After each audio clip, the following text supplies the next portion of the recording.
ప్రముఖ నటుడు, రచయిత పోసాని కృష్ణమురళికి బెయిల్ మంజూరైంది. ఓబులవారిపల్లి పిఎస్లో పోసాని కృష్ణమురళిపై నమోదైన కేసులో బెయిల్ లభించింది. కడప మొబైల్ కోర్టు పోసానికి బెయిల్ మంజూరు చేసింది. పోసాని కస్టడీ పిటిషన్ను కోర్టు కొట్టివేసింది. ఓబులవారిపల్లి పిఎస్లో నమోదైన కేసులో పోసాని తరపున మాజీ ఏఏజీ పొన్నవేలు సుధాకర్ రెడ్డి తన వాదనలు వినిపించారు. దీంతో పోసానికి ఊరట లభించినట్లయింది. కానీ నరసరావుపేట కేసులో బెయిల్ వస్తే కానీ బయటకు వచ్చే అవకాశాలు లేవు.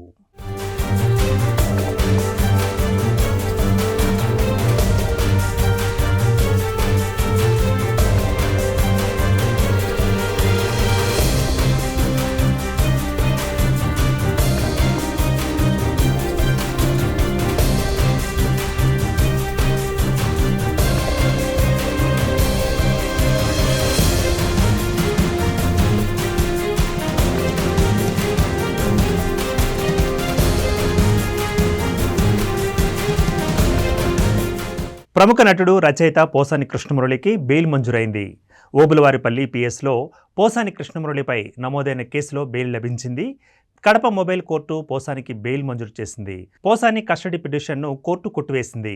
ఓబులవారిపల్లి పిఎస్లో నమోదైన కేసులో పోసాని తరపున మాజీ ఏఏజీ పొన్నవేలు సుధాకర్ రెడ్డి తన వాదనలు వినిపించారు. దీంతో పోసానికి ఊరట లభించినట్లయింది. కానీ నరసరావుపేట కేసులో బెయిల్ వస్తే కానీ బయటకు వచ్చే అవకాశాలు లేవు.